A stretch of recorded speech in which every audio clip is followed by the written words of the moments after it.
¿Cómo están? Muy buenas tardes, bienvenidas, bienvenidos a Política en Vivo en Radio Universidad de Chile para este día viernes 6, ¿ya? ¿La apunté a la fecha? 6. Sí, yo soy mala verdad. ¿Sí? 7. ¿7? 7. ¿Viste? Estábamos Según todos mi equivocados. celular, 7. Y si no le creemos a los celulares, ¿a qué? O sea, según será 7. Este 7 de septiembre de 2018, día de panel, y tenemos el gusto de estar muy bien acompañados esta vez con Bárbara Castillo. Muchas gracias. Cientista política. Siempre decimos de la Universidad Católica que es como para darle ese toque cuiquero al cuento, Sí, ¿no? no Para que se ver. enoje. Bárbara, cientista política, dirigente del Partido Poder. Bienvenida, como siempre, Bárbara. Muchas gracias por la Mucho invitación. gusto de saludarte. Verónica Pinilla, doctora también en Ciencias Políticas, integrante de la Fundación Chile 21 del Partido por la Democracia. Y don Tomás Duval, también cientista político, militante de Renovación Nacional. Muy buenas tardes. Buenas tardes. Todos Panel de politólogos. todos panel de politólogos y Y todos militantes. Militante, qué bueno. Me parece, yo me voy a yo, Excluir. no, yo no soy fui Vas a militante, yo tengo que reconocer que el pecado de la militancia lo tuve largamente en la vida pero ya no soy. Hace muchos años también, varios años. Partamos por hablar un poquitito de toda esta situación que se ha dado en el Frente Amplio, con lo de Vlado Mirosevic, con el tema de derechos humanos, con el tipo de debate que se ha dado ahí, y con esta, bromeábamos un rato atrás con Bárbara, yo le decía, están matando al Frente Amplio, en fin, y qué sé yo. Pero y no empiecen con eso que nosotros no opinamos de lo que pasa en otros partidos, porque aquí estamos de cientistas políticos, no de representantes de partidos. Un poco lo que está pasando con el Frente Amplio, que yo creo que es una expresión interesante de cómo se está dando la política en nuestro país, donde tú tienes una vieja nueva mayoría fragmentada, muy dividida, muy complicada, una derecha que expresa muchos problemas, un Chile Vamos que expresa muchos problemas y muchas diferencias, y la experiencia de un Chile, ¿cómo se llama? Frente Amplio, que está viviendo su propia, no sé cómo llamarla, crisis de crecimiento, pubertad, algo que políticamente también es muy atractivo. Entonces, les propongo que partamos por ahí, y en la segunda parte nos metemos con Quintero. ¿Les parece Ya. bien? Muy bien. Bien. Ya. Por supuesto, Bárbara Castillo, tú partirás. A ver qué hacemos con el Frente Amplio. ¿Qué hacemos? A ver. Sí, yo creo que, bueno, también tiene que ver con que uno espera mucho más de una fuerza nueva que viene a decir que va a cambiar la forma de hacer política, ¿cierto? Estábamos como acostumbrados a cómo hacer política la ex nueva mayoría. Y Chile Vamos, y uno espera mucho más de una fuerza política nueva. Ahora tenemos claramente problemas de debate interno. Yo creo que eso es lo que un poco apuntábamos cuando nos dice Vlado, por ejemplo, yo a nombre del Partido Poder, claramente, que no todos están de acuerdo con los derechos humanos. Bueno, eso es claramente un error. En el Frente Amplio estamos todos de acuerdo con el respeto restricto a los derechos humanos. Yo creo que el punto tiene que ver con dar los debates, ¿ya? Con dar los debates que hay que dar. El Frente Amplio tiene que pasar de ser una coalición electoral a una coalición política. Tenemos que prepararnos para gobernar Chile. Eso es algo que puede suceder y tenemos que prepararnos para eso. Por lo tanto, lo que nosotros instamos es a sacar el debate de la cuña fácil, estos personalismos muchas veces que se están dando, o sea, que renuncia Vlado a la presidencia, renuncia Pamela Gill a la presidencia. Ellos se deben a un mandato de una mesa nacional de un Frente Amplio donde están representadas muchas fuerzas políticas.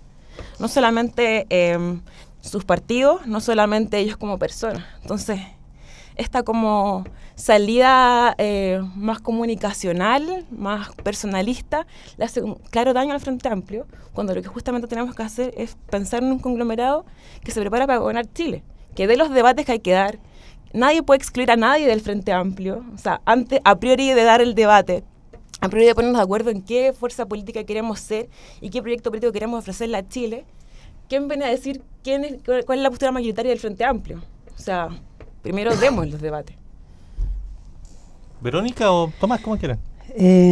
Verónica Pinilla.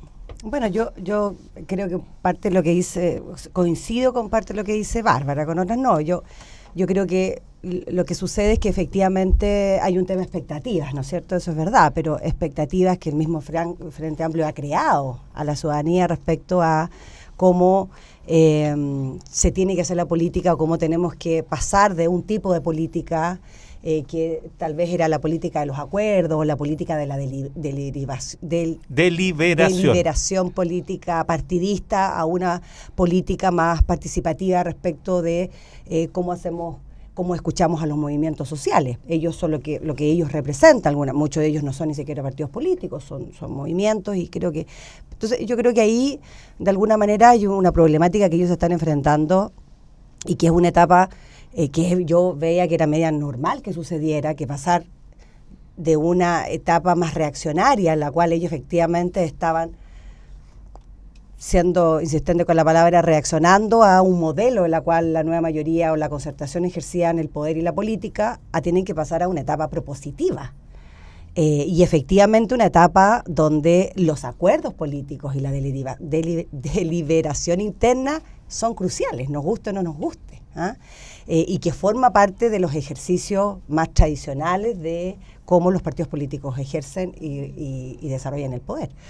Entonces creemos que efectivamente ahí hay un problema, porque también el abanico de posiciones y de posturas al interior del Frente Amplio también son muy grandes. Tenemos desde el Partido Liberal con Blado, pasando por Revolución Democrática, pasando por la Izquierda Autónoma, el Movimiento Autonomista, Poder Ciudadano, y así sucesivamente varios 17 otros. 17 grupos. Entonces, claro, yo creo que el Frente Amplio se está encontrando con que efectivamente cómo se hace política. Y política efectivamente es ponerse de acuerdo. Y de eso se trata, convencer, acordar, definir, priorizar. Y esas agendas son súper difíciles de poder hacer.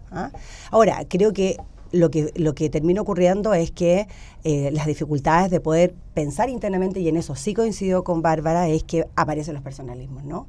Entonces, más vale yo poner mi postura, digamos, y explicitarla, más que poder mantener la unión al interior del bloque. Y eso pasa por las dificultades. O sea, tienen hasta el candidato Chico Garín, que antes estaba en el otro lado, digamos, y terminó siendo parte del Frente Amplio. Entonces, claro, se enfrentan a dificultades también de falta de doctrina. Ahora, yo no digo que en las otras coaliciones no existan. Existen, porque hacer política hoy día en coalición es muy complejo.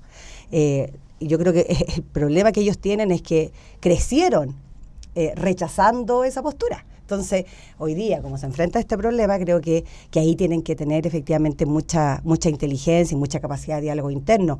Obviamente, nadie quiere que a ellos les vaya mal. O sea, ellos son una fuerza emergente que representan sectores políticos diversos, está súper bien que ocurra. Pero yo creo que son situaciones propias también de la madurez política y de las responsabilidades que hoy día tienen que ejercer. Déjame corregir el dato, son 14 grupos los del Frente Amplio. Lo que pasa es que los 17 fueron los que inicialmente eran la concertación de partidos por la democracia. Estás confundiendo. No, que ayer hicimos una larga paralelo entre las dos situaciones en términos de la diversidad, con Aldo Casinelli, que estaba con nosotros ayer. Entonces, ahí hicimos unos paralelos, y por eso son 14 nomás. Ahora, no sabemos si aquí a 3 días se dividen algunos grupos y son 17. Puede pasarle. O sea, yo creo, claro. Tomás Duval. Puede pasar de todo. Yo creo que el Frente Amplio tiene dos problemas. Uno, un problema de diálogo. No se aprecia el diálogo al interior de las fuerzas políticas ni entre los actores.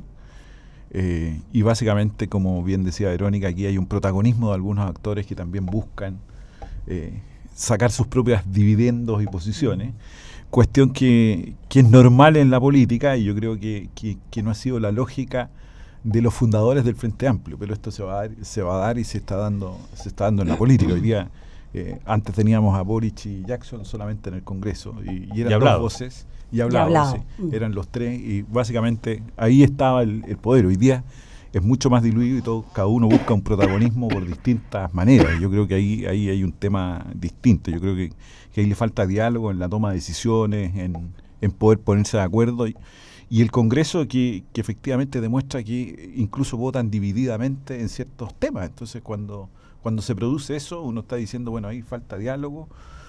Y falta tomar posiciones en conjunto si quieren ser una fuerza, una coalición política.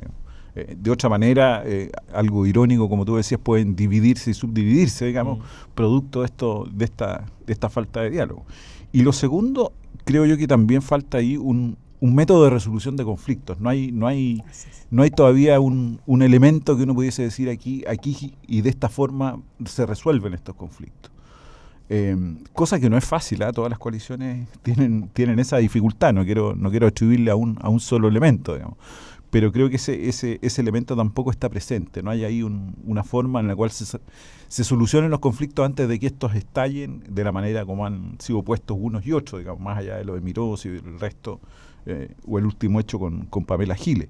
Entonces yo creo que ahí hay dos temas no menores que todavía no ha resuelto bien y que son de largo aliento. Y un tercer elemento es que yo veo también que silenciosamente hay un partido que sigue teniendo el poder, que es Revolución Democrática. Revolución Democrática es el partido más grande, recién ha juntado sus firmas para la nueva región del Ñuble, es decir, ha hecho todos los trámites posibles para ir constituirse como una fuerza política interesante. Desde ese punto de vista, yo creo que ahí, desde el punto de vista del poder, estoy viendo al interior, ahí está el partido eje, porque el resto va a ser muy complejo si quieren tener candidaturas y representantes en las próximas elecciones, donde se viene.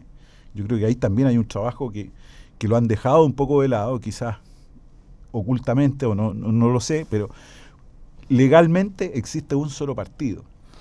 Y otro punto distinto, para tratar de ir analizando al Frente Amplio, más allá de sus divergencias internas, es que creo que no han, ¿cómo lo digo?,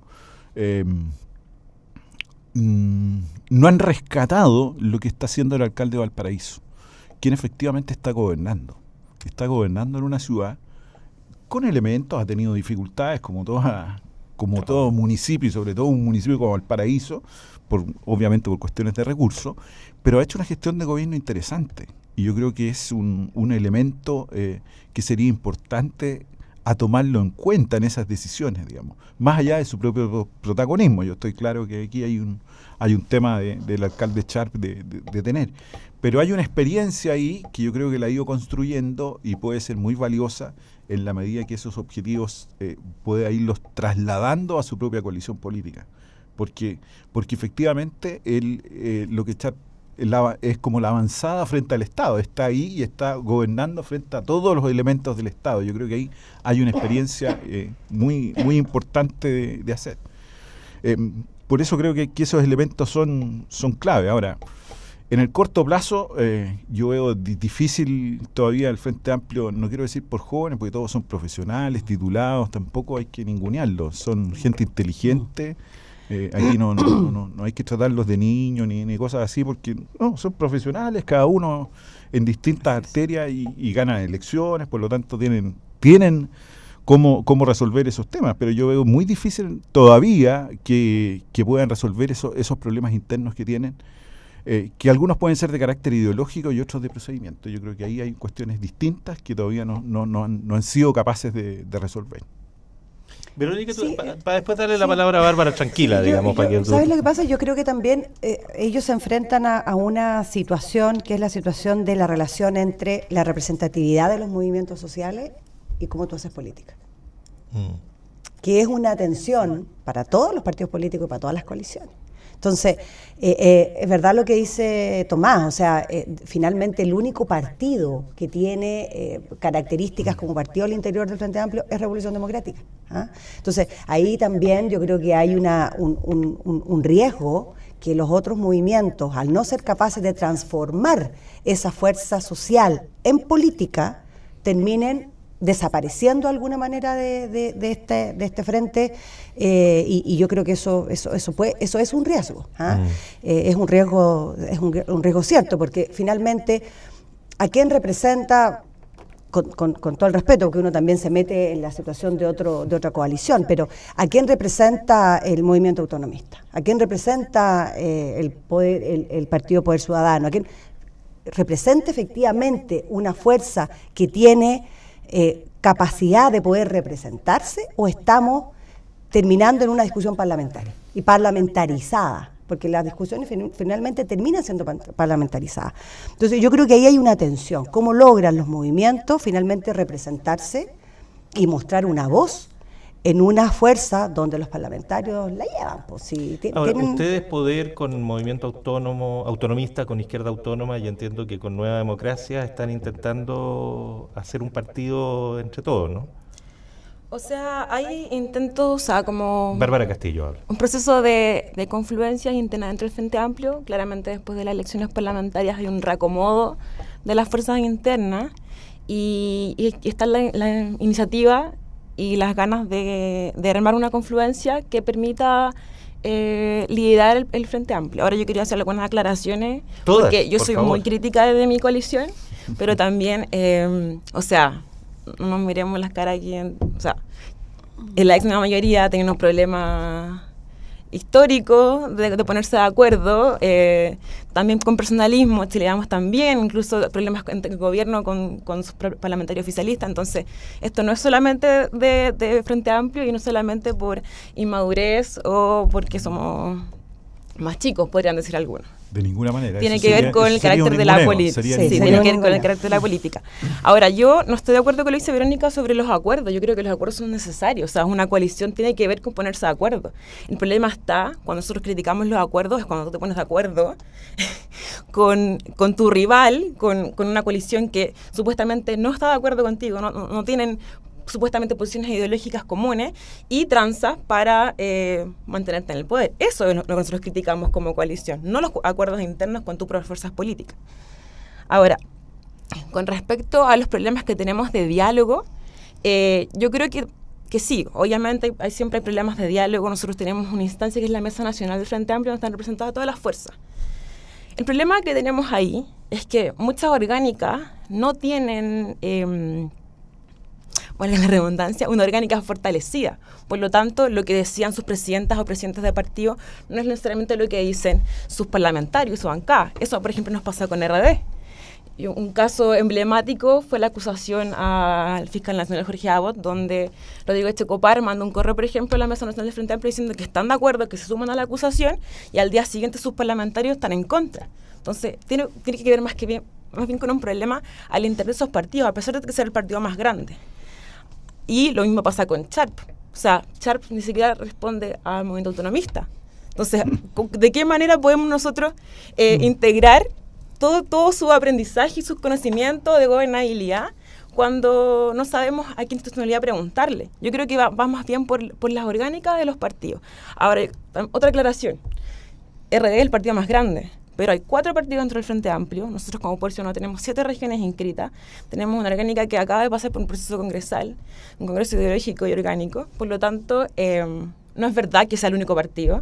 No es verdad que nosotros somos un movimiento y que no representamos a nadie. Somos un partido inscrito.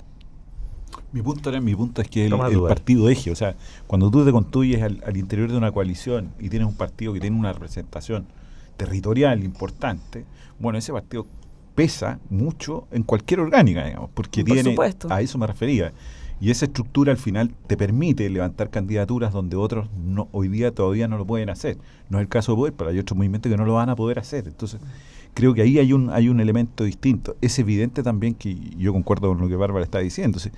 El problema, el riesgo aquí es parlamentarizar el Frente Amplio. Ese es un riesgo que siempre está presente. Y por lo tanto es excesivo. ¿Por qué es un riesgo que se parlamentarice el Frente Amplio? Porque yo creo que, desde mi impresión, porque y Bárbara también... Sí. desde la lógica de lo que estoy viendo del Frente Amplio, tiene una lógica decisional muy distinto, donde las decisiones las toman de una manera más colectiva, y ahí es donde están los conflictos, desde mi perspectiva. Yo lo estoy viendo desde fuera, ¿no? Y desde ese punto de vista creo que es el riesgo de eso. O a lo mejor es distinto, la solución está en decir, ¿sabe qué más? Mire, los parlamentarios son los primeros en que tendríamos que tener ahí un acuerdo y forzar ahí antes de la Mesa Nacional, digamos. Pero son procedimientos distintos que pueden ayudar, digamos. Claro, es la diferencia que uno tiene con porque cómo el se que han no movido está en el Parlamento otros... es muy difícil que tome las decisiones, porque los parlamentarios toman decisiones día a día. Sí, pero también muchas veces responden a conflictos de su propio territorio o a personalismo. La idea de no parlamentarizarlo es justamente que lo que está haciendo es un proyecto político común.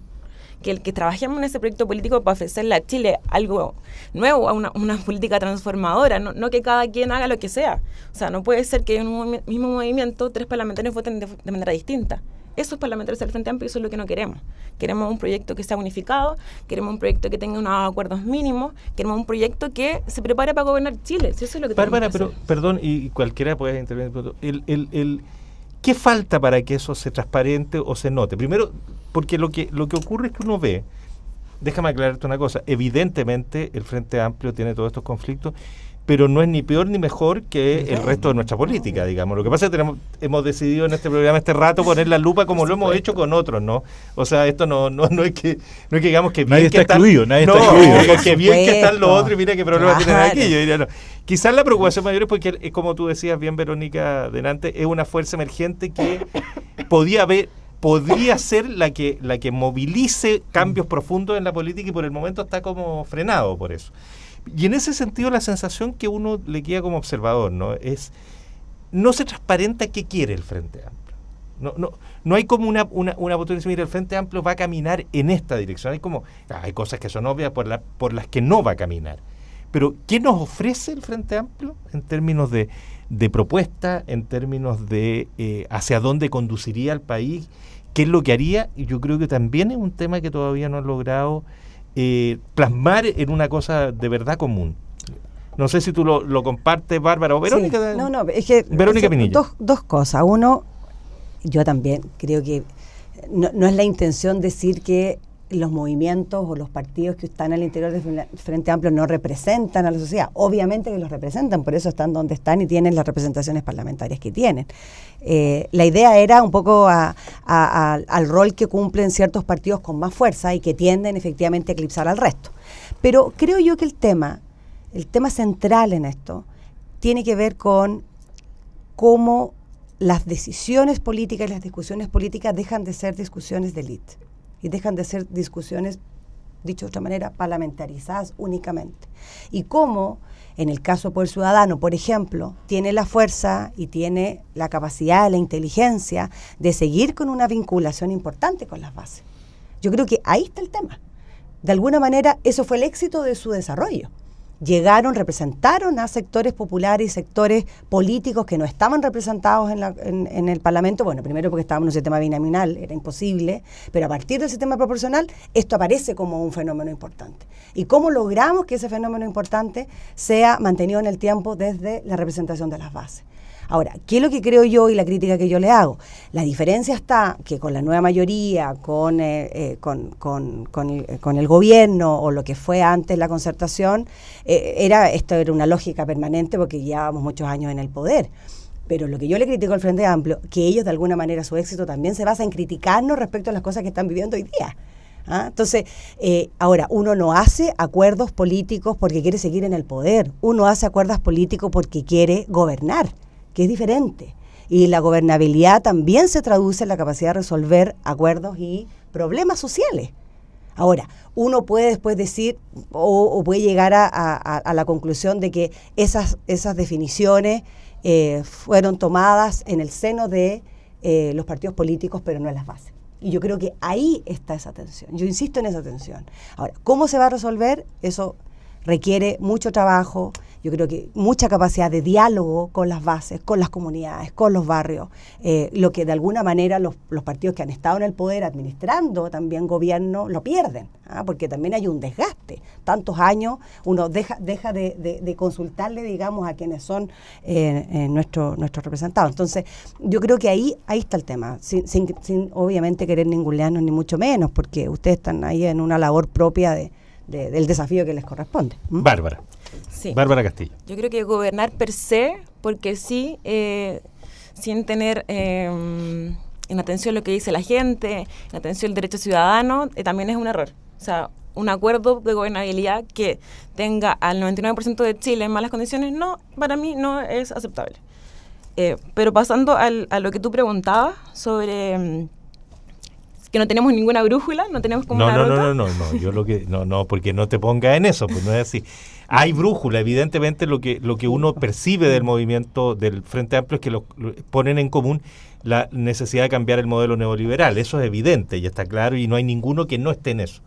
Pero cambiar el modelo neoliberal no es todo, o sea, hacia dónde lo cambias, cómo, cuáles son. Ese es el punto donde yo te decía, da la sensación, o no se percibe desde quienes observamos la política nomás, por las pegas que hacemos, no se percibe que haya hoy día un relato construido que diga, esto va a cambiar el modelo liberal en esta dirección.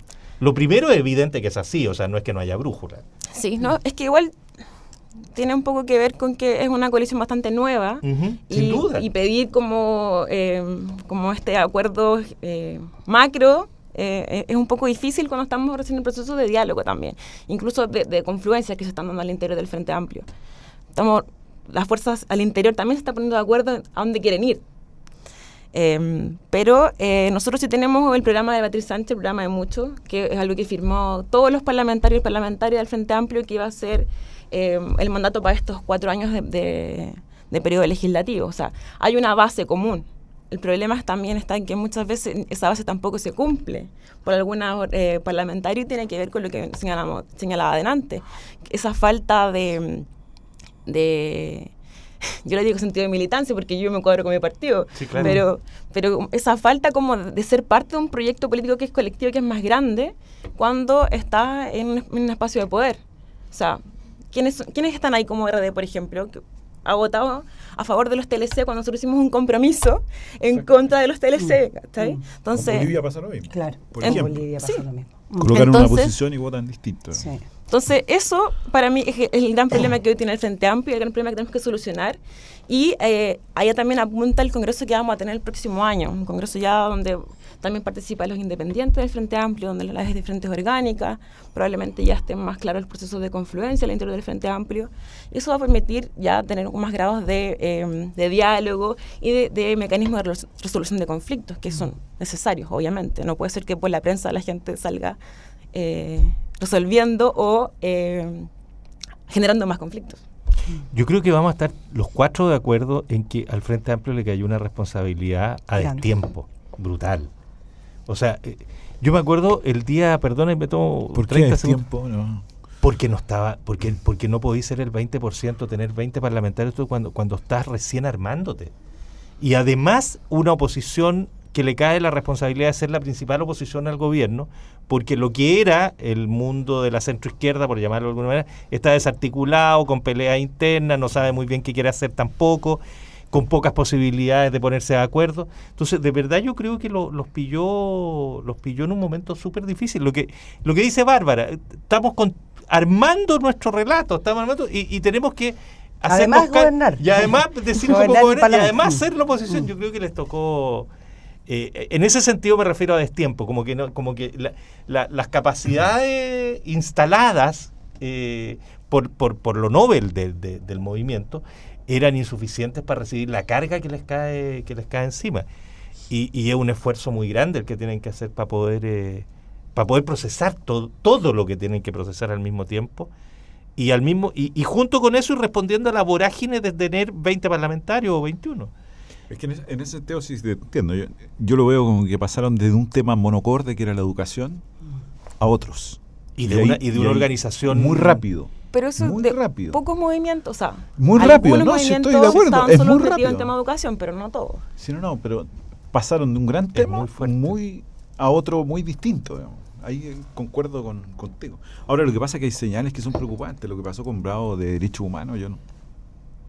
O sea, las críticas que recibió por condenar él a Nicaragua, a Venezuela. Con Boric.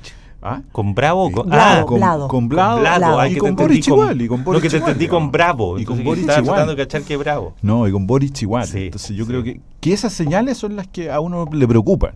Porque uno diría, es una generación que debería estar ese piso mínimo, digamos, que los derechos humanos en cualquier parte. En el caso de ambos así, hay como un ataque común, que tiene como nombre y apellido también. No están del Frente Amplio. Sí, a lo mejor son como discusiones más entre actores muy particulares, más que la discusión al interior del Frente Amplio. O sea, yo creo que lo que hizo Blado, nadie está relativizando los derechos humanos. De hecho, cuando nosotros sacamos la carta que saca nuestra presidenta de partido, tiene que ver con dar el debate. Demos el debate de los derechos humanos, de los derechos comunitarios, de los derechos de los pueblos.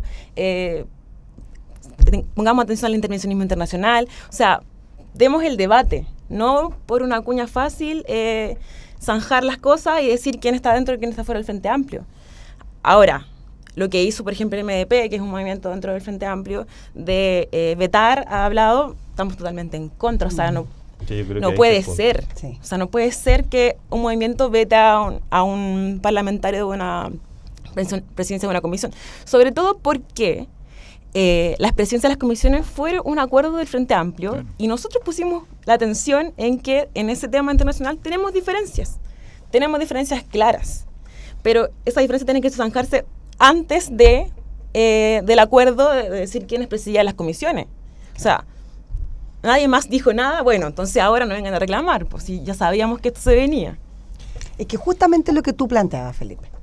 O sea, se pasa de una primera etapa en la cual se constituye un frente, una coalición nueva, emergente, que representa algo nuevo, y ahora tiene el segundo desafío, que es cómo logran acuerdos comunes para proponer un programa. Ahora, eso tampoco es fácil, si tampoco es de un día para otro, pero les tocó una gran responsabilidad. Ahora, pero tenemos un programa, ojo. Sí, está el programa de tenemos gobierno. Un programa, sí, y nosotros estamos cumpliéndolo. ¿Hasta dónde se puede? Porque ahí al menos nosotros lo intencionamos a cumplirlo. Sí, claro. Todo el tiempo. Pues Es que es muy difícil. Pero el punto es pasar de una coalición electoral a una coalición política. Yo creo que ese es el tránsito. Ese es el tránsito. Y no es fácil, y no es corto. Vamos a tener que hacer una pausa, queridas, y ya seguimos conversando en Política en Vivo. Estamos con Tomás Duval, Verónica Pinilla, Bárbara Castillo. Vamos y volvemos en un minutito.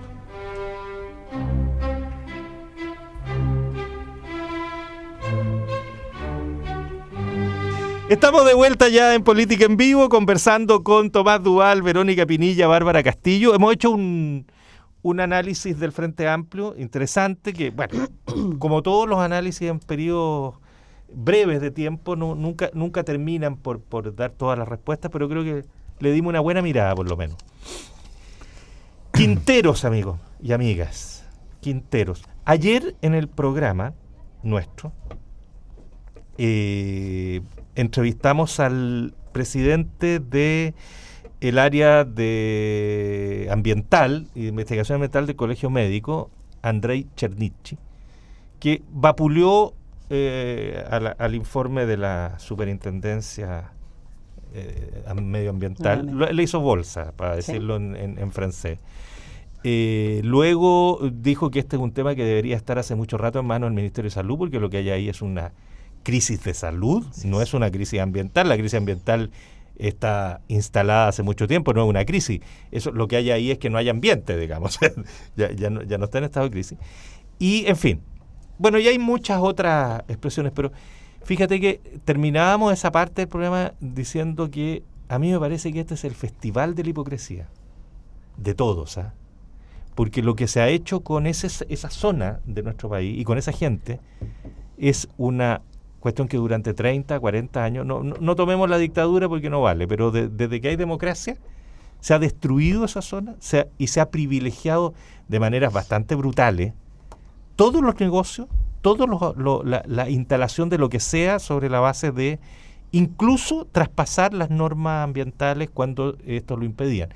El caso de Campiche, gobierno 1 de Bachelet, terminan echando para atrás la resolución ambiental para instalar Campiche y en un decreto que firman la ministra de la Vivienda, el ministro de Energía y el vicepresidente de la República en ese momento, Edmundo Pérez, Patricia Poblete y Topman. ¿De quién es Campiche? De AES-Gener. ¿De quién es AES-Gener? De Luxich. Entonces todas las rasgaduras de vestidos de ahora, que ahora sí vamos a hacer nuevos movimientos y además cargarle toda la mano a ENAP, a mí me da la sensación de que este es el festival, y perdonen que haya partido por dar una opinión, que no es lo habitual en este panel, es el festival de la hipocresía por lo menos, por lo muy menos. ¿Quién dispara? ¿Quién dispara a ver, primero? Disparemos. Algunas ideas, ¿no? Esto es para disparar, sí, por favor. Disparar. Sí, a ver. Verónica Pinilla. Mira, yo también tiendo a estar de acuerdo contigo en que, o sea, situaciones como esta, yo creo que demuestran una incapacidad que ha tenido el Estado, una incapacidad que han tenido las representaciones políticas, una incapacidad que ha tenido obviamente el empresariado va a hacerse cargo del problema de la contaminación en Chile. O sea, mira, partiendo primero por esta naturalización de lo que significan las zonas de sacrificio en el país. O sea, hoy día cada uno de nosotros habla como que las zonas de sacrificio como que fueran cosas absolutamente normales, ¿ah? Y que tenemos que aprender a convivir con ellas. Eso es lo primero. Por lo tanto, estoy absolutamente de acuerdo con lo que tú planteas, Felipe. Ahora, yo creo que aquí lo que efectivamente sucede es que tenemos un sistema completo que no funciona. O sea, no funciona. Desde la definición, primero, teórica de qué entendemos, digamos, por sistema medioambiental en Chile, cómo funcionan las diferentes instituciones públicas, porque claro, tenemos instituciones públicas, tenemos superintendencia, tenemos Ministerio de Medio Ambiente, tenemos el Servicio de Impacto Ambiental, pero pareciera que estas cosas, y de hecho, no funcionan. En la práctica tenemos que llegar al caso extremo en la cual tenemos riesgo a la vida de personas en territorios específicos para que se prendan las alarmas, empiecen los reclamos, empiecen las sanciones. Sin embargo, antes de eso, mientras una persona no muere o no tenemos casos explícitos donde ya la comunidad pide a gritos ayuda, las cosas suceden como que aquí no ha pasado nada. Y mira, no es solamente Quintero, recuérdate tú Santa Marta. Tuvimos la situación tuvimos Freirina, con los chanchos en Freirina. Tuvimos Chiloé, con la marea roja. Tuvimos hace muy poco tiempo atrás, hace muy pocos meses, que se dio vuelta un barco con peces, que trasladaban peces, más de varias toneladas de peces que murieron en el mar. Lo que te demuestra que el sistema sí funciona. Funciona para ocultarlo. O sea, claro. Funciona para ocultarlo. Funciona el sistema de preventa, funciona el sistema de redes, funciona el sistema de todos somos amigos y todos vamos en la parada. Y ese es el sistema que funciona y ese es el que ha funcionado durante los últimos años y aquí queda en una evidencia monumental. Y en lugar de enfrentar eso, estamos tirándonos informes por la cabeza y tratando de matar en app. Bueno, pero antes de entrar a lo de NAP, lo que sí me parece es que aquí hacemos como que esta cosa funciona, nos sentimos tranquilos porque aplicamos sanciones por aquí, por allá, las emisiones, quién sabe cuáles son los niveles de contaminación, porque la verdad, yo creo que, la verdad, yo te lo digo a título personal, yo creo que nadie sabe cuáles son las emisiones de contaminación. Quienes las controlaban eran las propias empresas. No hay ningún control. No hay ningún control, o sea, nada. Ahora, sí lo que tengo claro, que si esta contaminación llegara a Zapallar y a Cachagua, esta cosa ya se habría resuelto. Porque es Puchuncaví. Pero más allá de eso, yo creo que finalmente nos falta... Es que el viento viene en el norte, por eso nunca les va a llegar. Son de la zona, nos falta evidentemente legislación, un marco legislativo nuevo, de verdad, en serio, pero mientras las empresas en Chile no se hagan cargo y no entiendan que aquí hay una responsabilidad social y que ellos tienen que asumir esta responsabilidad social, yo creo que la verdad que siempre vamos a estar al debe, porque podemos poner las sanciones que sean necesarias. Pero imagínate tú que la Superintendencia de Medio Ambiente tiene en total 100 fiscalizadores en el país, 100 fiscalizadores. Entonces, ¿cómo es posible que nosotros le pidamos a una institución que es absolutamente incapaz de poder hacerse cargo de la cantidad de inversiones que hay y donde las instituciones afuera, vienen los canadienses, vienen los europeos, vienen los españoles, pero no utilizan la cultura de sus países? Rápidamente se acomodan a una falta de legislación y una falta de ética, que a mí me parece que eso es lo peor, y hacen y deshacen en un país porque nadie dice nada. Entonces, yo creo que nos falta marco regulatorio, nos falta un sistema que funcione de verdad. En el caso de Quintero, por último, aquí es un tema vergonzoso porque se debió haber declarado alerta sanitaria. Entonces, ¿qué pasa con el Ministerio de Salud? ¿Dónde está el Ministerio de Salud? Se tiran la pelota entre unos y otros y aquí finalmente lo único que pagan las consecuencias son las comunidades.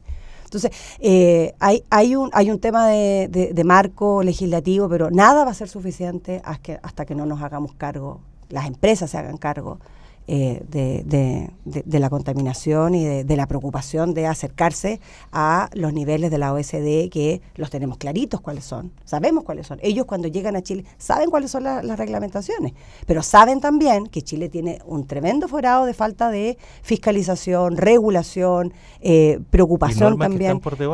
Y normas que están por debajo. Entonces, el uso y el abuso ya es impresentable. Don Tomás Duval. A ver, yo concuerdo un poco con lo que ha dicho Verónica. Pero aquí también hay un problema de fondo. Yo voy a partir por una cuestión más general. El Estado de Chile ya está haciendo agua por todos lados. Ya. O sea, como tal, digamos, el Estado frente a los niños, frente al Sename, frente al medio ambiente, y sigo, frente a la fiscalización de carabineros, y sigo. O sea, es un Estado que parece que se quedó en otro mundo detrás, digamos. Entonces yo creo que ahí hay un tema muy de fondo que tiene que ver también con la estructura que uno quisiera tener de este Estado. Ha crecido, tenemos más ministerios, tenemos más de todo, pero al final uno ve que el Estado no está resolviendo los problemas que debe hacer. Entonces yo creo que ahí hay un tema muy profundo, digamos, que hacer desde esa perspectiva, un tema más genérico.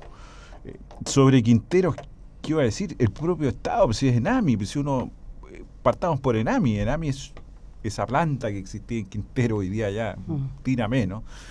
Había kilómetros y kilómetros donde no crecía nada, quien pasaba por ese camino y vivía un polvo negro sobre encima. O sea, el propio Estado haciendo lo mismo, ¿sí? Ahora, ¿el Estado se fiscaliza a sí mismo? No existe eso, ¿sí? Y menos todavía frente al Estado, frente a las empresas privadas, tal como aquí ha dicho Felipe, ¿no es cierto? Las normas de fiscalización pero imagínate que las propias empresas tenían que medir su contaminación. O sea, eso es decir, mire, yo lo estoy haciendo perfecto, lo estoy haciendo muy bien, ¿sí? No se causa risa, pero es cierto. ¿Es así? Es así. Ahora van a empezar a... Pero te fijas, la despreocupación es total. O sea, yo ahí es donde creo que los focos están mal puestos. Ahora, tratar de culpar a ENAP de todo lo que sucede hoy día ahí me parece también una exageración. Bueno, pero la superintendencia entregó su informe, digamos. Pero me parece una exageración intentar culpar de todo lo que sucede ahí a ENAP. Ahora, que eso fue la justificación de la salida de uno de los directores de ENAP, de Gonzalo Lacarrera, además. Renunció de inmediato. Renunció. Sí, lógico. Sí. Los otros directores todos quedaron ahí tranquilitos, ¿no? Y Gonzalo Lacarrera, digamos, está puesto ahí por Piñera. Por Piñera, o sea, designación presidencial. Sí. Pero se fue de inmediato indignado. Claro, porque obviamente tiene más antecedentes, pero culpar de todo a ENAP, de todo lo que había hecho, me parece es muy burdo. Además despropósito, ¿no es cierto? Al menos despropósito. Al menos 9 empresas gigantes ahí que al menos hay 9 empresas gigantes ahí que están contaminando y que, como decíamos recién, cada una mide sus emisiones y ve cómo respeta o no estas normas ambientales. Ahora, yo creo que el problema no es un problema de cómo manejamos la contaminación o si funciona o no funciona el sistema. Yo creo que este es un problema del modelo extractivista y productivo que ha impulsado el Estado y donde las empresas hacen básicamente lo que quieren, donde donde sí se violan los derechos humanos. O sea, tenemos niños que no pueden ir al colegio porque viven en una zona de sacrificio, viven en una zona donde a nadie le importa lo que respiran, donde a nadie le importa los metales que puedan tener en sus cuerpos. O sea, no nos olvidemos de la greda. Pasó lo mismo, tenemos niños que tienen problemas de salud gravísimos, eso es cáncer a futuro. Entonces, ¿dónde están aquí los derechos humanos? ¿Cómo pensamos un modelo donde el centro esté en el bienestar de los seres humanos y de los derechos humanos? O sea, ahí está el foco de discusión de los derechos humanos en Chile. Ahí yo creo que hay un tema, no sé, yo el otro día pensaba, nuestro país llegó a una etapa de desarrollo que va a ser muy difícil seguir avanzando si no somos capaces de poner una voluntad real para que esto cambie. Desde todos los actores, creo que ya contamos, como decía Tomás, ya tenemos un Estado bastante más grande de lo que teníamos en los 80, ¿no es cierto? Tenemos una sociedad más empoderada, tenemos menores niveles de pobreza, tenemos una sociedad hoy día con acceso a tecnología, o sea, tenemos un conjunto de condiciones que uno podría pensar que en las condiciones que estamos podríamos alcanzar el desarrollo, que es todo lo que en definitiva queremos, una mejor calidad de vida. Pero la verdad es que finalmente también nos damos cuenta que estamos en esta tensión permanente de que finalmente los que ganan y los que mandan son los empresarios. ¿Por qué? Por la preocupación del trabajo. Esa es la gran preocupación. Esta empresa da 100 trabajos en el territorio. Esta empresa da 200 trabajos en el territorio. Entonces, ¿cuál es el...? Pucha, no dejemos de que funcionen, porque en realidad dejamos a 200 familias. O sea, pero ese temor, nosotros ya no podemos seguir con ese miedo. Es que esa dicotomía, perdona, que es falsa, porque claro, con la contaminación te estás muriendo, y si se van las empresas, teóricamente te va a morir igual. No. Claro, pero te vas a morir en 10 años más. Pero como la preocupación esa dicotomía no es real, digamos. O sea, no. Pero entonces ahí yo creo que la verdad hay un tema de ética en toda su magnitud que Chile no es capaz de asumir. O sea, ¿cómo es posible que tengamos que andar detrás de las empresas? O sea, tampoco podemos tener un fiscalizador por empresa. O sea, ¿cómo es posible que las empresas no sean capaces de, al instalarse, generar las mejores condiciones posibles? Pero cuando hay una resolución ambiental que te dice no la instales, y es el gobierno el que cambia los decretos para que sí se instale, como es lo de Campiche, ya no es un problema de los empresarios, este es un tema de no solo del modelo, además de la corrupción que hay entre medios. ¿Sí? Aquí lo que te deja patente es que esta cuestión es corrupción. Perdona, Tomás, un segundo, yo quiero decir, el señor de Oxiquim, ¿quién es Oxiquim? Que todos protegen a Oxiquim, que vende productos químicos. El negocio de Oxiquim es vender productos químicos industriales de alta contaminación. Ayer nos decía Chernichkin, y está en la página web de Oxiquim, y después hay que seguir a otra página web de productos químicos. Que no produce todos los que hace. No, está vendiendo y ofreciendo productos que están prohibidos por el Pacto de Montreal, que desde el 2015 está prohibido vender. Los venden ahora, oferta vigente por 24 horas, dice en la página web. Oxiquim. ¿Quién era el dueño y quién fundó Oxiquim? Vicente Navarrete Marinot, amigo del alma de Pinochet. Decretó feriado, o sea, cuando murió Pinochet cerró todas sus empresas por duelo. Todos estos son datos, nada de esto es inventado.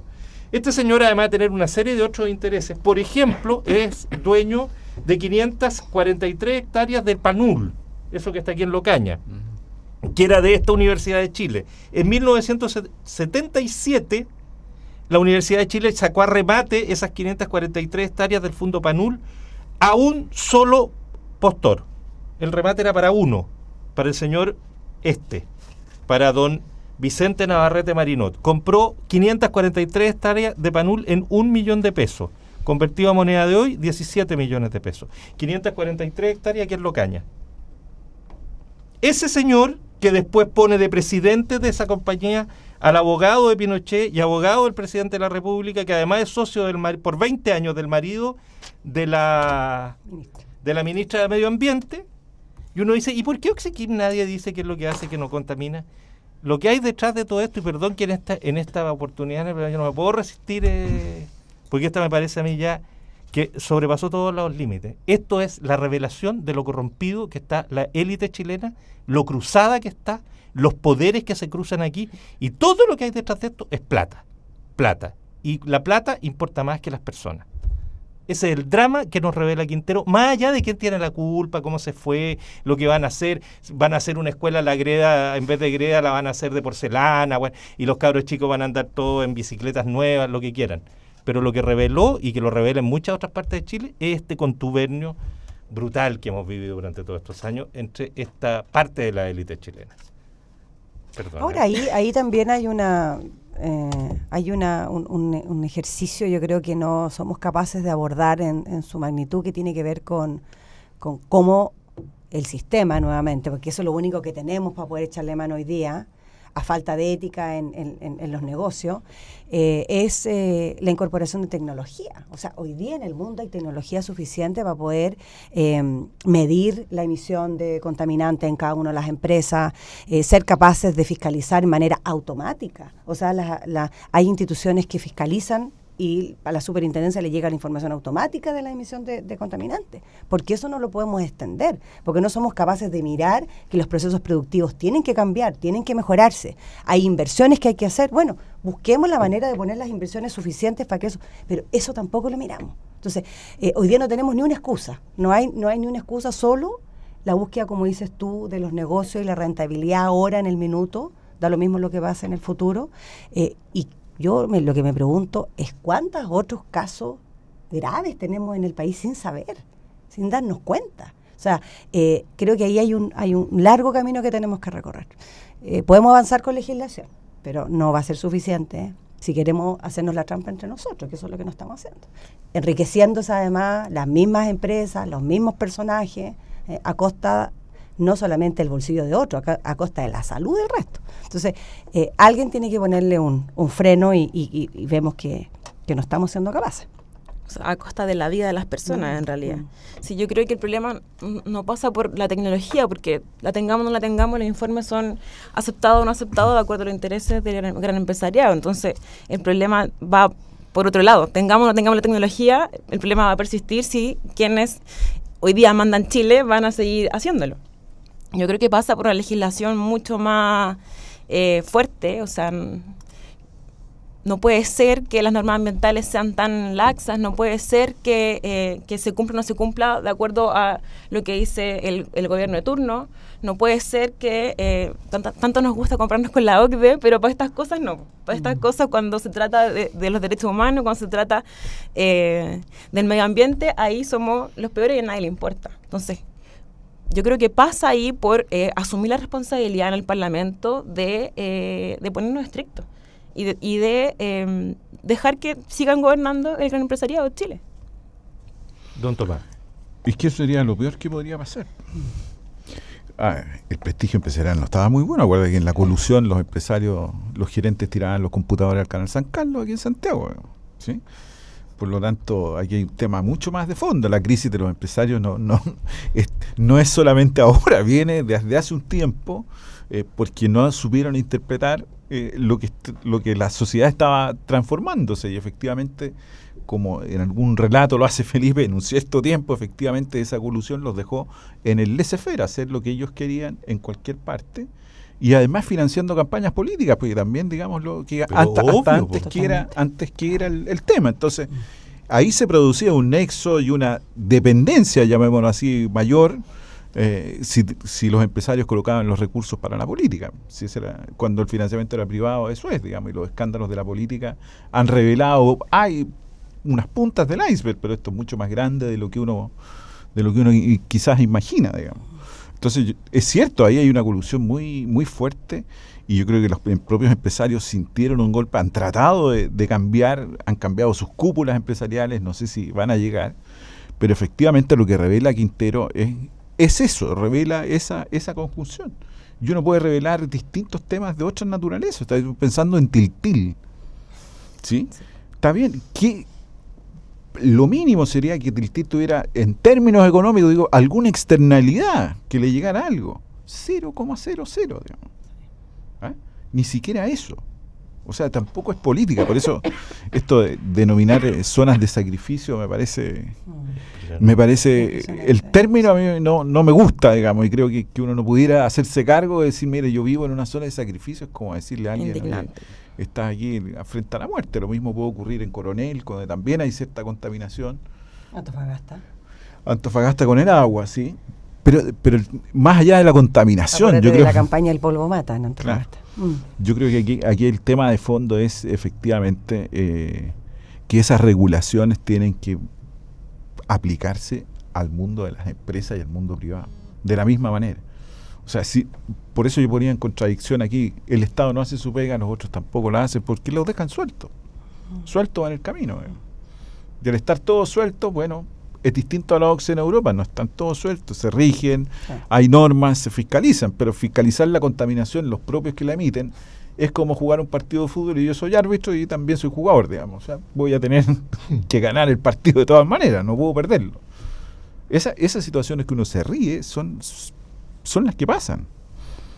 Ahora, ¿qué hacer ahí en Quintero? No soy experto en la materia, pero ahí de partida hay temas. Yo concuerdo que hay un tema de salud prioritario antes de cualquier otra cosa, digamos.